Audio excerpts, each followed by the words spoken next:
What is going on, Amazon sellers? Welcome back to the weekly live news and Q&A show built just for you, live from normally sunny Central Florida. I'm Chris Grant, along with my tautological co-host, Chris Rasick.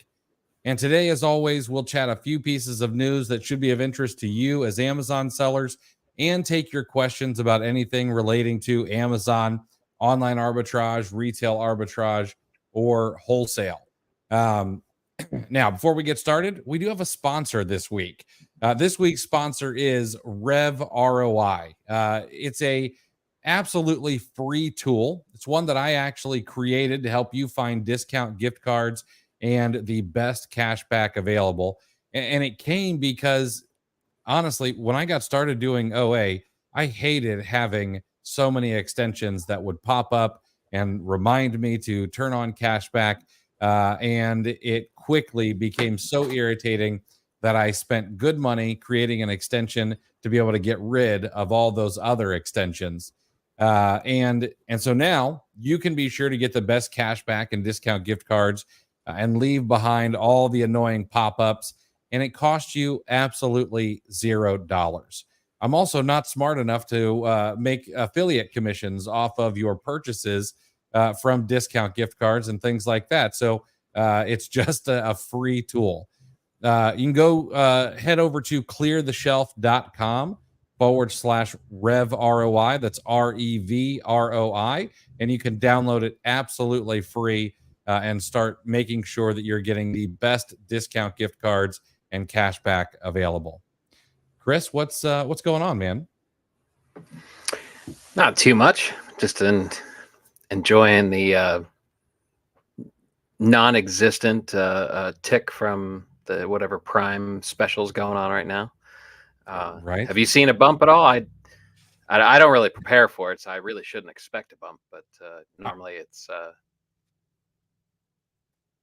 I'm in the same boat. I don't really prepare for it either, and so, but sales the day before Prime Day were actually better than they have been the past 2 days. So I don't know. And maybe it's just product mix. I'm not sure. Yeah. I'm sure it's self-inflicted, whatever I'm whatever I'm going through or whatever I'm missing out on right now, but I'm not too worried about it. Right. Yeah, it's I would always chalk it up to being self-inflicted. All right, sorry. I'm listening just to make sure I know what's going on in the background. And everybody in Florida, make sure you're staying safe. There are a couple of pieces of news that I found interesting, and I thought we'd talk a little bit about the Section 3 suspension that got thrown down at me recently. But we're going to save that one for a little bit later. Hopefully, a few more folks show up. But I know that there's a lot of other news that's on the TV that's probably more interesting than this. But the first thing I wanted to talk about was Smart Scout came out with an interesting article saying that Amazon inflation has outpaced the national average inflation. And of course, it starts out saying, Amazon raises its fees every year, and in some years we get newly invented fees. But then Smart Scout said, you know what? Let's go and let's actually look at the prices on Amazon. And sure enough, the information that you and I, or the theory that you and I have shared multiple times, that prices will catch up to these fees, is actually true. And there's actually data behind it. So what's interesting is that prices seem to have bottomed out in 2022, right around July. And that was the time when the supply chain had gotten all caught up from COVID. Growth was softening a little bit coming off the heels of COVID, flattening. It was not necessarily going down, but it was just flattening for a little while. And there was this glut of inventory that was released on the market. And then come about October of 2022, the prices on Amazon started going up. And if we take a look at it, the average third party prices on Amazon from, oh, what is this here? So I didn't see if that was a um, percentage or not. But they have gone up faster than inflation. Now, this is based on the top 10 million ASINs across Amazon's catalog, which I don't know. I found very. I wish that I set it up so I could share all of this, but the average price of a product July of 2022 was $25.10. And the average price on September 1st of 2024 was $28.77. Now, that doesn't seem like a huge bump, of course. If you and I are talking 25 to 28, whatever. But over 10 million products, that's a massive bump. Uh, and it is for several reasons. It is because our costs have gone up, so Amazon's pocketing a lot of that. But I thought it was interesting because it just verifies our own hypothesis that that prices do get passed on to the consumer eventually. It may not feel like it in the moment, of course, but over time, prices do creep up. Yeah, it's I mean, in a normal situation, this is good to see because if if I say normal situations, that implies that this marketplace is abnormal, and that may or may not be accurate. I'm not sure if I want to make that that claim or not, but a typical situation. Talk about if you were a direct to consumer company, say you owned a shop, a clothing shop or a record shop or something like that.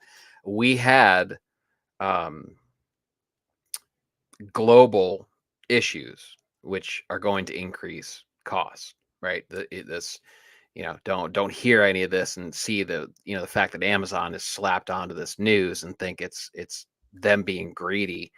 100%. That's only a small factor of it. But I know some people are quick to wag their finger, at Amazon and say, "See." So, I mean, there was the supply chain had major issues, right? If you've been in the game long enough, I don't know if maybe some of the newer sellers don't realize what happened, but it's all documented. The supply chain, there were cargo ships just on hold, just floating in the water, unable to be unloaded, and a lot of the reason that they were unable to be unloaded was because of another issue, labor shortages, right? Go far enough back, and a lot of that was COVID related, and or apparently not if you listen to the union later, based on the longshoreman strike that we just recently had settled. But labor was an issue once you were allowed out of the house. Great resignation, and everyone kind of reassessed if they want to work for the man, and a portion of people decided they did not. And then you just have natural price increases, right? So in a normal situation, it's when things go back to normal, when the supply chain kind of got caught up and got a little bit back to normal. Any business that had suffered the losses involved in the delays, they're going to be a little slow to drop their prices back down, right? I mean, you saw it if you read any of the hotel and leisure in the years after the pandemic and after lockdown and everything like that, they're having record profits, right? Because of revenge travel is what they called it, and they're making up for lost time, and they've more than made up for what they lost, during the pandemic. So that's kind of a simple, widely known trick that businesses do, is that you'd be a little bit slow, to lower the price back down, even when your costs in the back of the house have eased, right? Mm-hmm. Yep. So Yeah. this is good to see that Amazon. The point I'm getting at is that I wasn't sure that if when the costs rise, and it's supposed to be eventually relayed to the customer, but throw in everyone's favorite topic, the price tankers, and this mindset where people are so aggressively going after inventory turnover, the 0% ROI from day one mentality that I keep calling it, where they're just living off of cash back or points or whatever the heck they're doing, whatever reason they hate profit, that's what they're doing. Uh, that made me pause, and maybe it's going to take a little bit longer to relay the increase in fees and costs and whatnot involved. Yeah, it's funny because you're reading it. There was a phrase that said it talked about maintaining profitability. Right. And Mhm.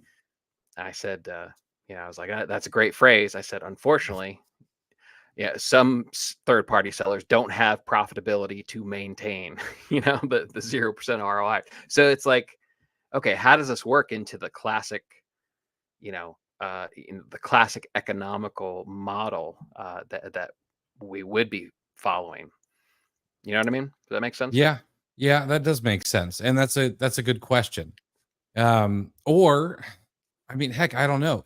Is this the most perfect economical model or economic model there is? I mean, the Amazon marketplace is really one of the most unrestrained free markets that exists. You don't you get everybody competing, and you have a bunch of eyeballs, and there's no territories. I mean, there are some. Sure, you could argue that, oh well, Amazon lets certain sellers sell certain things and certain sellers sell other things. You could argue that, but by and large, the playing field is pretty even. The only difference is how good are you at sourcing, and then of course, do you actually want to put a buck in your wallet at the end of the day? Um, Mm. I don't know. I I would I would argue. I love marketplaces. Period. I think that they are. I think they're good for consumers. And while yes, now uh, you have to be a much better seller and sourcer. I think they're good opportunities for sellers as well. Um, I, I don't know. Yeah. Especially in light of this, that the costs really are being reflected to the consumer. So, maybe it's yet another one of those situations where you need to maybe check your own bookkeeping instead of just going on the headlines. Hmm. I know a lot of people just kind of you read a headline and you adopt that as truth. Where if Amazon inflation is actually outpacing the nationwide rate of inflation, it doesn't mean that it's doom and gloom on your bottom line, right? Hmm. I would agree with that.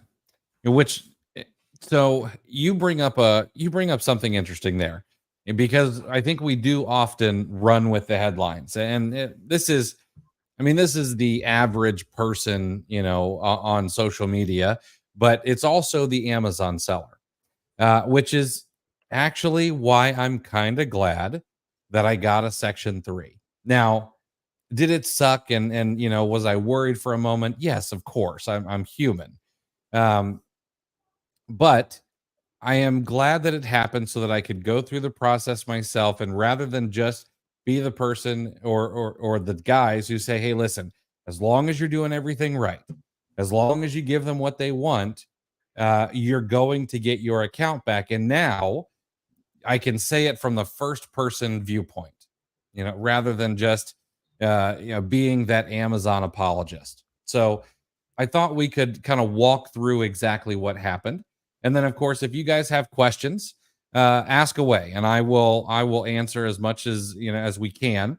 And then we're going to do a full podcast on it as well. Not this coming Monday. If we have power, we have a guest, but it'll be the next Monday when we actually record. Um, so here's what happened. Friday, September 27th, after I was finished sourcing, I checked the email and there it is. I've got the Section 3 email. Your inbound shipping has been suspended. We're holding your funds. Send us the information on these ASINs.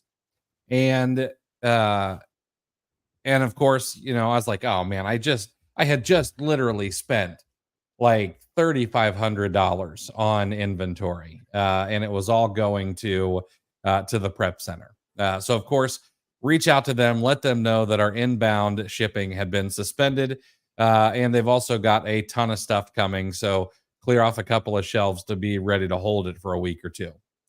Um, I did have a conversation with my attorney on Saturday, and one of his associates, and we talked a little bit I verified everything that I was thinking anyway. On Wednesday, October 2nd, I had the video call. Now, a couple of things about the video call. One, it is a one-way video call. You cannot see them, only they can see you. And mine was, I would say, less than professional. uh it was, and it's no fault. I mean, this person was working from home, so there was a dog barking in the background, and I'm pretty sure some kids knocked some stuff over in the kitchen, and things like that. Nothing I would hold against anybody, but it's going into it, it is not what I expected. I expected some corporate stuff to hop on a Zoom call with me real quick and go down this rabbit trail. But the other thing that surprised me is how much information they had. They asked me questions about my sister-in-law, who was a seller years ago in another state and no longer sells. Asked me questions about friends that I've sent things to from my personal buying account that have no access to my seller account. Asked me, who my wife was and why she was on my buyer account, not on my seller account. Asked when I opened up my account, which that was the hardest question to answer of all of them, because I mean, it's just been forever. Um, but one of the things that I did is I made sure to be incredibly polite. Um, we have to remember that the person doing the video call, they're not the one who hit the suspension button.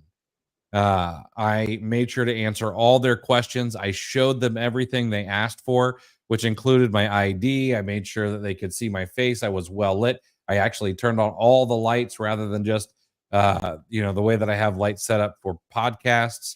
They asked to be able to see, banking information. I showed them all that, and it seems like an overstep on their part. And of course, as Amazon sellers, uh, we worry that, oh, well, Amazon's going to steal our sources. Well, listen, Amazon has been sourcing at Costco longer than most of us have. So you don't really have to worry about that.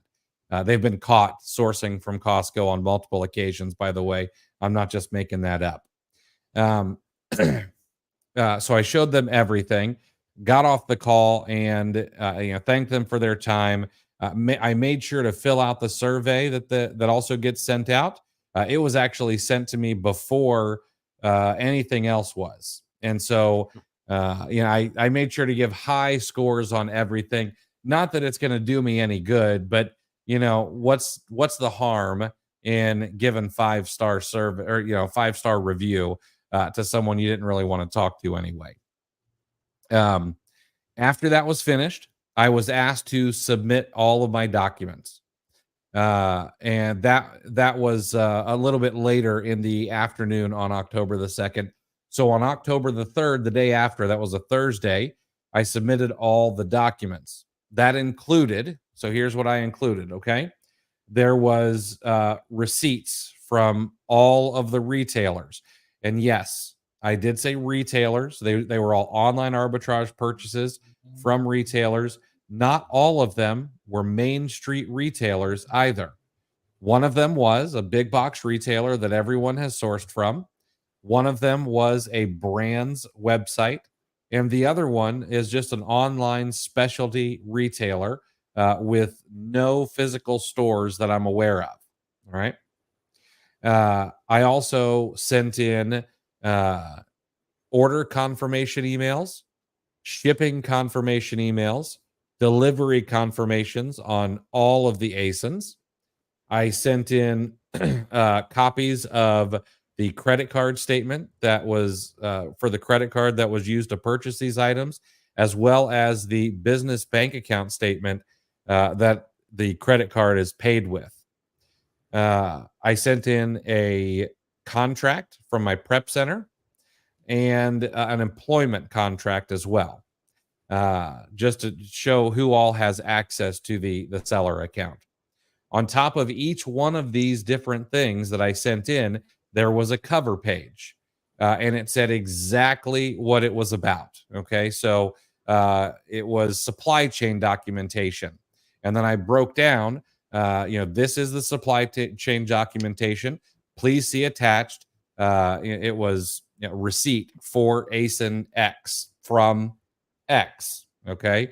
If there was something missing, like for example, on the receipts, they wanted to be able to see the phone number and address of the places. Well, listen, this big box store, their receipt does not, it was Walmart. Okay. It's not like I'm giving away some sacred source. Walmart's receipts don't have their address on them. They also don't have a contact phone number. And the specialty retailer, they don't have a phone number. They don't take phone calls. And so I explained that on the cover sheet. These things are missing. I know you asked for them, but they don't exist. And I made sure that all of those items were merged. It was one large PDF file. It was not, it was not a bunch of different PDF files. Everything was merged. Everything was clean. Everything was in order. And it was in the order that they asked for it in. Okay. And then I submitted that on Thursday, October the 3rd. Reinstatement came on Saturday, October the 5th in the afternoon with no follow-up, no need to resubmit documentation or anything like that. Now, the only thing that I believe that I did different from other people is that I tried to make sure that I went above and beyond in making sure the documentation was clear. Because based on what they were asking and what they wanted to see, my opinion is that they are looking to make sure that your own supply chain, that you have access to everything. My opinion is that they're incredibly worried about counterfeit and stolen goods. We know that organized retail theft is high, although the National Retail Federation is skipping their retail theft report this year, which seems odd. That's a whole nother conspiracy theory we could talk about sometime. But we know that there have been some almost viral news articles about organized retail theft and those items being sold on Amazon. It wasn't until after that came out that it seems that Section 3s skyrocketed a lot more than they were already. There also seem to be worried about freight theft. That is actually a bigger thing than I think organized retail theft may be, because you can steal a whole lot more at one time.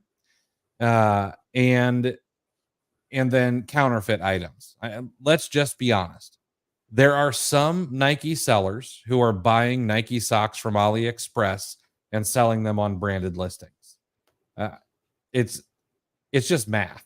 With as many sellers as there are, it's just happening.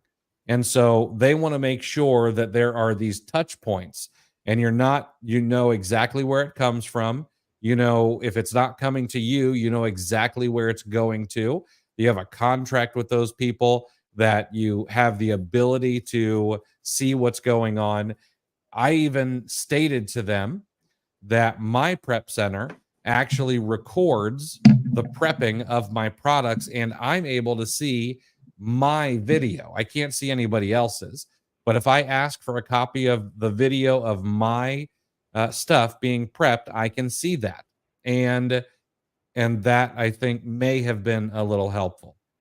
But yeah, they want to be able to say that Amazon is a safe and reliable marketplace, in my opinion. That their counterfeit is only X% or whatever. And I think that the only way that they could figure out how to do this, to get this kind of data at scale, was to section 3 a bunch of sellers and then force the sellers to prove to them where their goods are coming from. There's just there's no other way that they think they can do it, because if they don't suspend, then what really drives somebody to just give up receipts and their supply chain information if there's not some sort of carrot or stick? And Amazon obviously went for the stick rather than the carrot. So anyway, that's what happened. We're going to dive deeper into it, and I'll share as much as I can, and I'll try to create a guide. I've got to see what I need to mark out and what I need to leave in, and things like that. But it was, I would not call it an easy process, but I would also not call it an overly difficult process. What it requires is, it requires some patience. It requires some professionalism, and not allowing our feelings to get in the way of giving Amazon what they want in a manner that they will understand it. Yeah, you gave me an opportunity to take a look at some of the documentation and how you formatted it and whatnot. And yeah, because so we're talking, you said you received it September 27th, right? Mm-hmm. Yep. And then you were reinstated Saturday, October 5th. Mm-hmm. So if you count each day as a full day, that's 9 days start to finish, right? Yeah, I was calling it 7.5 based on the times that they came in, I think. Okay. All right. So worst case scenario, sun up, whatever, as soon as sun up, that counts as a day. It's at most 9, Mm-hmm. realistically, 7.5 in real time. Mm-hmm. So, and I was under the assumption that it seemed like, just observing, how it was talked about on social media and in different groups, that it was about a 3-week process. I know the Buy Box Discord has a dedicated channel, or had a dedicated channel, just on section 3s, where people could chop it up, and the overwhelming answers were right around 3 weeks. So, offline, you and I were talking, and then of course I should mention that there are people who are having very, very big problems. Just going over and over again. You mentioned it on your Twitter, and just the replies coming in. There were people working on their third try, third appeal. So people are having some difficulty, and the big question was, what did you do differently? And I know you went into detail there, but I think it's worth stressing. The two things that stuck out to me, and you really can't understate it, or you can't overemphasize it. Being polite, because you think about it, think about how detached the liaisons, the people that we actually get access to. Like you made a great Mm-hmm. point about who you assumed you're going to talk to, right? And I could describe this to someone who doesn't sell on Amazon, like my mom or something, and she's gonna do the same thing. She's gonna assume that it's somebody in a suit, and she'll probably be watching for Andy Jassy to be walking by in the background or something. You think it's these high paid people, but this is delegated, and Mm-hmm. not only delegated, it's outsourced, right? So you're at the mercy of the liaison that Amazon has assigned to deal with it, right? And Mhm. like you said, they're not the person that suspended you. It was probably just a bot looking for something, some sort of trigger, or a combination of triggers. So there isn't even a person, that you can blame for actually, pulling the trigger on the suspension. But and what you observed is interesting too. This is someone working from home with their life in the background, trying to get their work done. You know, they could have a case of the Mondays or whatever. They could just be going through the motions, and they may hate their job. And not that that's necessarily our problem, but indirectly, you certainly don't want to provoke someone who may be having a bad work day. Like, Eh, just stuck in a job that is not a dream job. I don't think anybody really dreams of doing Amazon customer service from home. I could be wrong. Yeah, I think you're spot on, and the way that I approached it is, there's data, that says that, like, doctors and judges, that their critical thinking skills and their decision making changes over the course of the day. It usually better in the mornings, gets a little worse right before lunch, and then also gets worse closer to the end of the day. And I, while I'm not, trying to figure out, oh, well, what time is it in this part of the world where I think they probably are, but I was trying to take that into consideration and being overly polite, making sure that they know that I'm not upset. And I do think they don't this person I know is not the person who hit the suspension button. They're also not the person who hits the reinstatement button.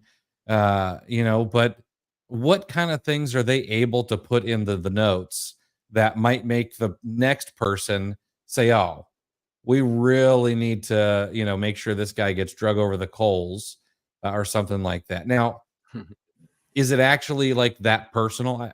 I doubt it, but could be. We don't know what goes on or what kind of communication happens on the back end, and we likely never will. Um, but I would imagine that they're getting, I would imagine, I know how Amazon sellers talk to each other on social media. And when you're talking to a faceless person over video, what's to say that you don't do the same thing to them? So I can only imagine how many times they're sworn at, and derided, and put down. And I wanted to make sure that wasn't something that happened from my end. I wonder if that's the logic behind making it one way video. Like, let's not give them the keyboard courage. Let's make them do a video. Just to, if anything, lower the occurrences of vulgarities. Um, Right. but honestly, think about, the other question is, how much can you train these people, right? I mean, these people are probably only looking for certain red flags. They probably just have a list of things, or like, if they can't clarify this part of it, so it's up to interpretation. Here's a good example. Think about, and if you have a VA, right? Like, if you have a VA working for you that is better than 75% as good as you are, I will pay you to train my VAs, because that is amazing. We've had conversations, like, what, Chris, what's your number? What, you know, close to best case scenario, how good could you train a VA in terms of a percentage of how good you are at sourcing? How much of a percentage of your job could they do? I'm sourcing wise, I think the high end is 80%. I don't see any or many. You're gonna, of course, have an outlier. There's always an outlier, but I don't think you're gonna get hardly any that are more than 80% as good as you are. Yeah. And honestly, if I'm being honest, I mean, my VAs are probably about 60% as good. I mean, 2/3 tops. Um, I think up to about 50% is probably personal responsibility. Your the quality of your own training program, right? That's you have to accept some of that. But I I have a very difficult time getting them, anywhere past what I would estimate at in the low 60% range. Um, it's really tough without committing to just a massive string of Loom videos or online video calls, and which yeah, if you have the ability and the time and the patience, you should. I mean, it's a worthwhile investment. I do Mhm. not. That's why you're the educator, and I'm not interested in coaching anybody because I don't have the patience for that kind of shit, right? Um, so I've decided, like, all right, this is what I pay you, and you're giving me about 60%. Let's just shake hands and move forward with this arrangement. So, but that's think about that, and then transfer that logic, or that line of thinking to Amazon, training people in a foreign country who may not be talking to you in their native language, and Mhm. is at home with kids in the back. How well could you train somebody to evaluate the evidence to reinstate an account, right? Yeah. That something I didn't even think about until just now is when we talk to someone at seller support, in a lot of cases, it seems like they actually might be in an office, maybe some sort of call center, something like that. Hmm. At least the times that I've called in, I've gotten people and I can hear phones in the background. I can hear, that low office hum that I turn on my phone to fall asleep to at night, as I miss it that much.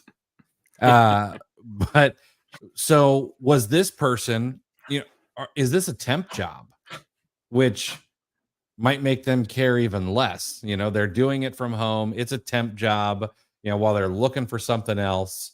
And they've just got to go through this checklist and get through as many of these as possible Hmm. while a bunch of US Amazon sellers are, flipping them the proverbial bird, over video. Yeah, it's a great point. And based on the volume, based on the mentions of Section 3, and in the groups and social media, follows and feeds, that could absolutely be the case. They could have had to really, whether on purpose or whatever, it just said, hey, get ready to hire a bunch of people because we're gonna throw the baby out with the bathwater. Yeah, So, but absolutely. that just lends itself to the second distinction that we figured out. Not only being professional and being polite to the people that you're talking to, but you showed me the documentation and it was clean, right? Like, what we just talked about emphasizes how important the second part is, and those cover pages in your sections, like that's I I mean, they could have, if it was a paint by numbers, these people, they could have painted the Mona Lisa, right? I mean, it was exactly, and I don't know, I don't want to say anything. I know, like, Debbie has a comment that, she has a friend who's 8 months shut down and still working on it. Um, and I'm not trying to say anything like your friend is or isn't doing the same level of quality. That may well be the case, and your friend may be an exception. So don't take this as an affront to anyone. But if these people are remote, if they're in a different country, there's multiple reasons, all this different stuff that we think, that's that just makes it that much more important to paint as clear a picture as you can, and just ruthlessly edit your documentation before you send it in for clarity. And if there is Mhm. any way at all that you could, it's like Pop Tart had to put that you got to take it out of the wrapper before you put it in the toaster for a reason. Like it's sad that we're at that point, but that's kind of how you have to look at it. And it's like I remember those tests in like grade school and stuff. They're like, okay, write an instruction manual on how to, I don't know, take a shower, and everybody misses the step where you got to turn on the water. They're just like, all Mhm. right, so you get in the tub, but it's like, and it's tough. It's again the curse of knowledge. It's difficult to picture yourself not knowing what you've learned already. Yeah. But um, that's how you have to approach it. I told you the little league story, right? It's like coaching little league.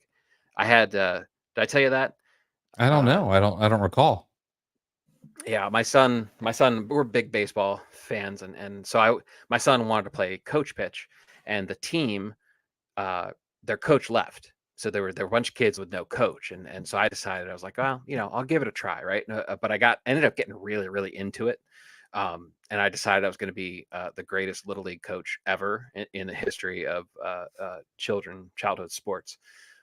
So I was drilling these kids, and there's a bunch of weeks before the first game, right? So I had them swinging uh, broom handles at little wiffle golf balls just to try to get their hand-eye coordination. I mean, I was firing grounders at these kids. I was making them run laps if they booted a ball. I mean, I was a jackass, really. Um, I don't know why they kept showing up. But I was just peppering these kids with all these drills, and I was going to make them a really good baseball team, right? And I covered everything I could. I was as comprehensive as possible, right? And we get to the very first game, and my leadoff hitter, I was like, man, this kid's getting on. Like this is the right person. I perfected the lineup. I was like, we're gonna win this game. I throw it to the kid, right? And he hits it, and sure enough, he hits a ground ball. It gets through the infield, easy single, and the kid ran straight to third base. Oh. And I went, oh shit, I forgot to cover that. So you just you get so worked up in the intermediate and the advanced and the expert, and it's easy to overlook the very very basic, the fundamentals. So, and I think that's an apt story for this scenario is kind of treat it like that. Treat it like, yeah, they just got off a spaceship or something. Absolutely. Absolutely. All right, guys, we're in, like I said, we're gonna dive deeper into this, and we might be able to share some screenshots and things like that when we do the podcast. And like we'll really dig deep. Like this is exactly what we did, and things like that. Try to create a guide.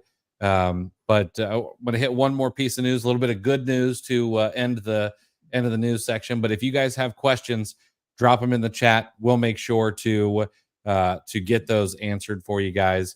And Paulie, wanted to take a moment and say thank you. Paulie said thanks for sharing great info. Watched a lot of your past videos and the pods, and they're always A+. Really appreciate that, man. Chris and I enjoy doing this. It's a fun thing. If you guys haven't noticed, I think both Chris and I have a gift for gab, and enjoy chewing the fat a little bit. Um, and so it is fun, but we of course want to put out an A+ product. So Yeah, thanks, Paulie. yeah.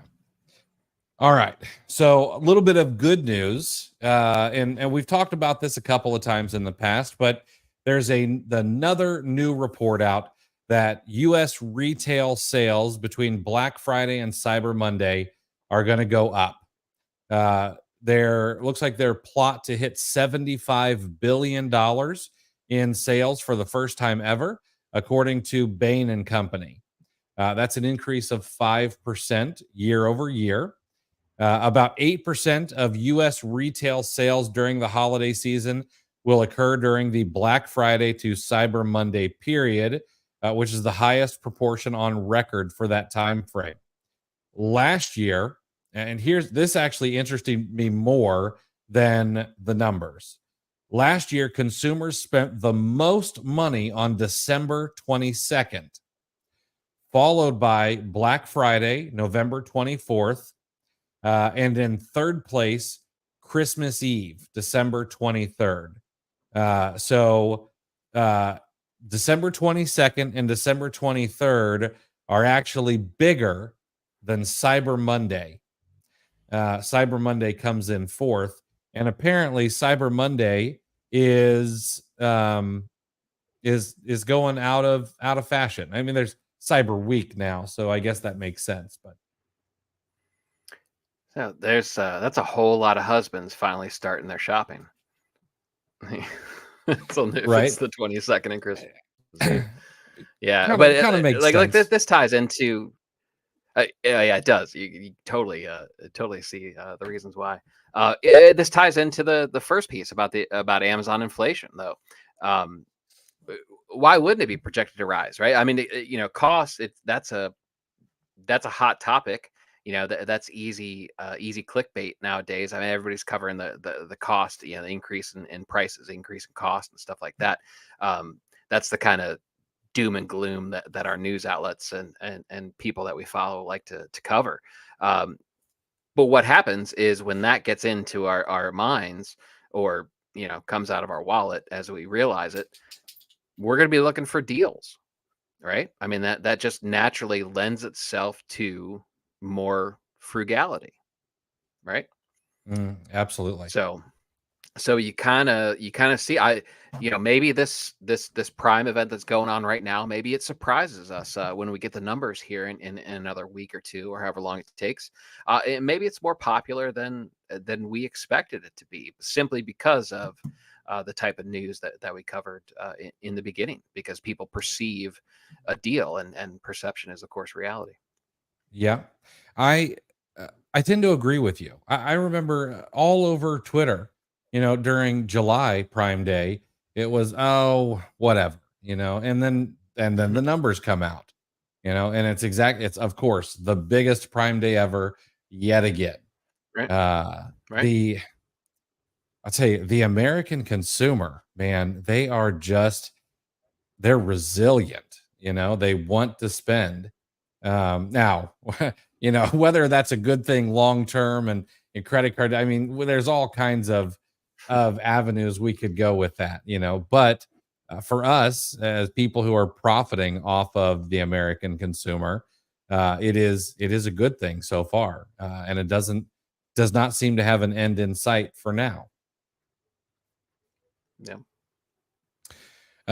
Next little piece of news, and this one, honestly, I don't know. I was surprised at first, and then when I sat back and thought about it for a moment, I was like, "Oh, this makes perfect sense." Spirit Halloween, which is a subsidiary of Spencer Gifts. Although, I mean, let's be honest, who's the boss in that situation? uh, Right. uh, but Spirit Halloween has officially announced that it's going to launch Spirit Christmas stores, and that was a swing and a miss, not calling it the Spirit of Christmas or something like that. But Spirit Christmas Mhm. stores for the first time this holiday season. They're going to have 10 locations, mostly concentrated in the Northeast. And if you're just testing it to see if this is something that will need some further expansion. So they're going to be in Waterford, Connecticut, Dartmouth, Massachusetts. There's going to be one, two, three, four in New Jersey, three in New York, and one in Pennsylvania. Um, I was thinking about this, and I was like, this seems stupid. It's out of their wheelhouse. They absolutely crush Halloween. But then I thought about it. They can sell pretty much the same stuff. I mean, more decorations than costumes. But they're going to sell tons and tons of decorations, tons and tons of ornaments, Funkos, things like that they sell at their stores anyway. But I was thinking about Gatlinburg, and you and your family went to Gatlinburg like within the past year and a half, right? Yeah. Yeah. A couple of years Okay. ago. Okay. Yeah. Sevierville, but yeah, that area. Sevierville. Yeah. Did you guys stop at the big Christmas store? No, because this was Okay. we were there in summer, so yeah, we didn't Oh, stop there. oh, see, the big Christmas store, it doesn't matter what time of year it is. Okay. This place Okay. is packed year round. Uh, I was um, I was gently nudged to go to this place. It's not particularly my particular cup of tea, but I was taken aback. It was floor to ceiling, multiple buildings of Christmas stuff. And on the main drag, it was one of the most popular retail locations that I stepped foot into.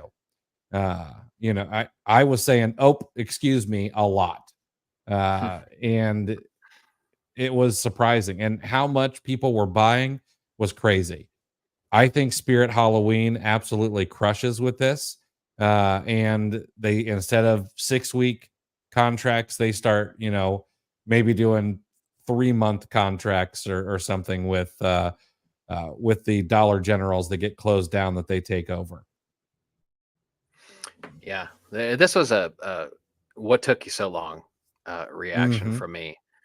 Uh, I mean, this is the only issue is yeah, how they handle overlap, right? I mean, they're probably going to have to invest in like those the James Bond style license plate, where he could just kind of flip a switch and it switches to a brand new plate, so he can escape whoever's following. Like they should just do that with the sign. It'd just be like Spirit Halloween, and then midnight of October 31st, they just flip the switch and it just pivots out to Spirit Christmas.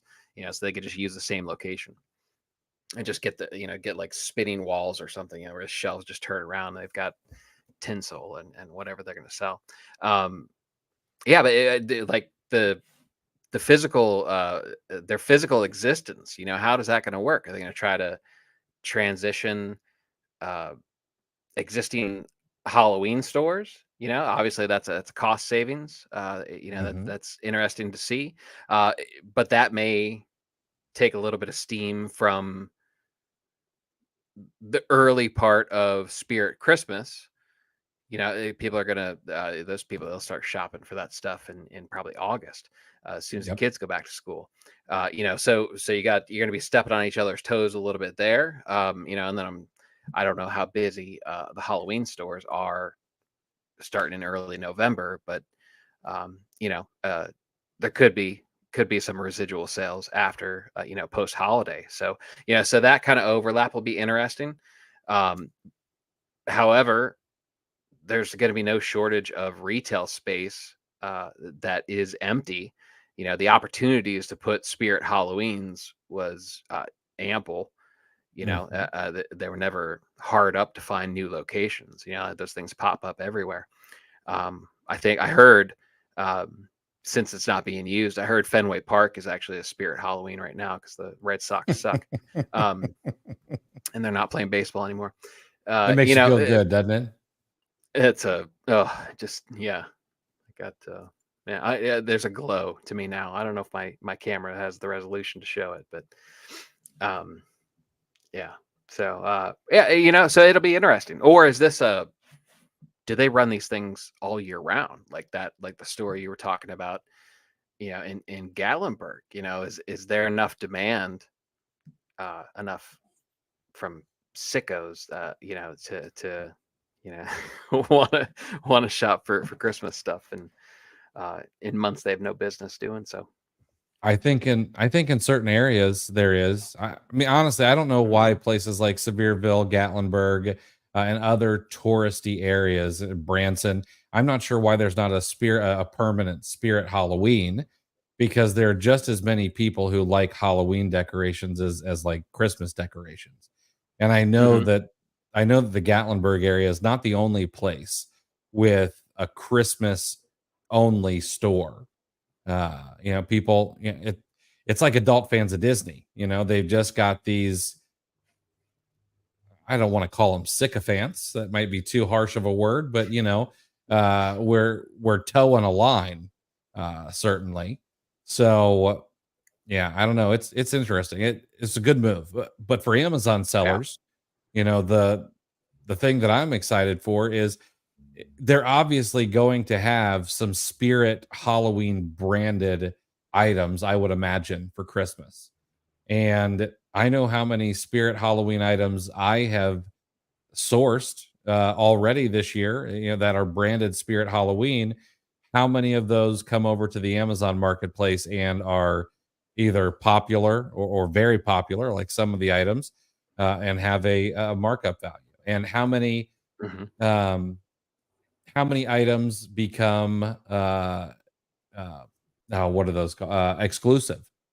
Spirit Right. Halloween had like an exclusive Sanderson Sisters Funko at one point that was just flying. I couldn't get enough, to sell them. So Who are the Sanderson sisters? the three witches in some Oh, movie. is that I don't. Hocus Pocus? That's it. Yeah, yeah, Okay, that's it. I gotcha. So, all right, let's answer some questions for you guys. We've been bloviating for a while. All right, here. So, Luke, that's interesting. So Luke said it's funny because his current average order value is $28. That's interesting. I'm sure that's just luck, but that is interesting. We got Chaz in the house. What's up, Chaz? All right, so Luke, want to reassure me for the hundredth time that Vantage BP can take their emails and shove it to this week. Yeah, I 99% of the time they can take those emails and shove it. Yes. Is there a brand here and there where they might be allowed to file an IP complaint for? Yeah, but I mean, I know you, and so I know that you're sourcing from legitimate places and won't have an issue fighting IP complaints. So personally, I'd probably tell them to buzz off. Well, actually, I would just say nothing and just to hit the delete button. Yeah, we should do a pecking order of importance. Like Vantage BP is way towards the bottom. Like Right? the only one I ignore quicker is maybe that like IO9, right? Is that the Yeah, where it looks at where IO9. you can actually see that they like photocopied the letter that they keep using over and over again. I think you can actually see the print marks. Uh, yeah. Champion Chuck. If an IP box shows up in the alert section of SellerAmp, does that automatically mean the product has an IP complaint? No, it doesn't. From what I understand, if anybody can report that a brand files IP complaints to SellerAmp and they don't really check it, they just add it, and then it's up to you to make your own decision. So it's just a data point for you to look at and then figure out on your own. See, and now Chuck, he's going to be nice because he's in that space, right? He's got IP alert, and so he owns. He won't sway it towards his product, and say anything bad about SellerAmp because he's friendly with seller. He's very diplomatic, right? I'm not. I don't have affiliate arrangements with any of these people. So SellerAmp is hyper aggressive with their alerts, and in my opinion, uh, they're so aggressive, they're not they're barely worth paying attention to. SellerAmp actually at one point told me that Lego was an IP issue. They filed IP claims. So, um, and that's never showed up on IP Alert. I've never heard anybody that had issues with Lego other than maybe a stray. Maybe they misconstrued another seller doing some gray hat, black hat buyer messages or something like that. So um, it, every IP and any product that has IP alert, their database is subject to their own vetting process. So the vetting process of who you're going to trust is worthwhile. Mhm. That wasn't so bad, right? No, that was very nice. Luke, oh, Huh. you're from Ohio. That is correct. And I have watched Hocus Pocus in the past, but it is not something I get down with. Um, I I've feel never used. seen it. Don't. No. I feel so used books. Was your Section 3 interviewer overseas? Yes. I have to assume that yes, it did not sound like English was their first language, and so I would imagine that, knowing Amazon, it was very likely someone in another country uh, who was interviewing me. Yeah. All right. Everyone's pretty short on the questions this week. So Chris, we've got a hurricane. It's just about to be hitting landfall here in Florida. It's a couple hours away, and so of course I've been doing a bit of reading about hurricanes over the past couple of days, just brushing up on my own knowledge and my curiosity, and I've learned a lot of interesting things. And here's one of them. So, Chris, where do you think squirrels go during a hurricane? Boy, that's a good question. I don't know. Where do they go? All over the place. Uh,